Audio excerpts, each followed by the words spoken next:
जम्मू काश्मीरमधील पहलगाममध्ये पर्यटकांवर दहशतवाद्यांनी केलेल्या हल्ल्यामध्ये मृतांचा आकडा वाढलाय। ही संख्या आता 25हून अधिक असल्याचं वृत्त समोर आलंय। तर गेल्या अनेक वर्षांनंतर पर्यटकांवर झालेला हा मोठा दहशतवादी हल्ला मानला जात आहे। त्यामुळे सध्या जम्मू काश्मीरसह देशभरात खळबळ माजली।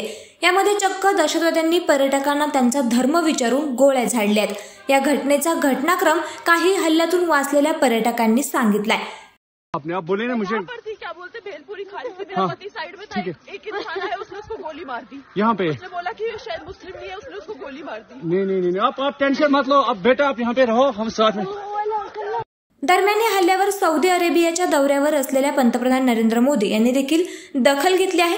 पंतप्रधानांनी गृहमंत्री अमित शहा यांना याबाबत आवश्यक ती पावलं उचलून उपाययोजना करण्यास सांगितलं आहे। तर पंतप्रधान नरेंद्र मोदी यांच्याशी बोलल्यानंतर शाह यांनी त्यांच्या निवासस्थानी अधिकाऱ्यांची एक महत्त्वाची बैठक बोलावली आणि त्यानंतर अमित शहा आता थेट श्रीनगरला रवाना झाले आहेत। दरम्यान अलीकडेच पाकिस्तानचे लष्कर प्रमुख असीम मुनीर यांनी हिंदू विरोधी एक भडकाऊ विधान केलं होतं।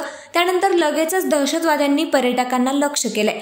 त्यात अवघ्या काही दिवसात अमरनाथ यात्रा देखील सुरू होणार असून सध्या पहलगाम हे पर्यटन क्षेत्र असल्याने उन्हाळ्याच्या सुट्ट्या सुरू होणार असल्याने येथे मोठ्या प्रमाणात पर्यटकांची गर्दी दिसून येत आहे। त्यातच आजच्या या घटनेमुळे मोठी खळबळ उडाली।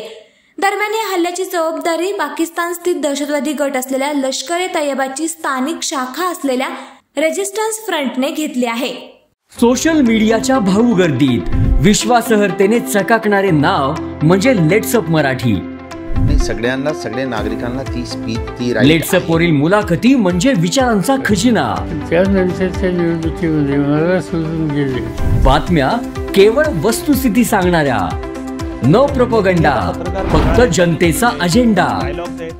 क्योंकि आने वाला कल जाने वाला है, जाने वाला कल आने वाला है। राजकारण, मनोरंजन असो की क्रीडा क्षेत्र, महाराष्ट्राची स्पंदने संवेदनशीलतेने टिपणारे माध्यम म्हणजे लेट्सअप मराठी।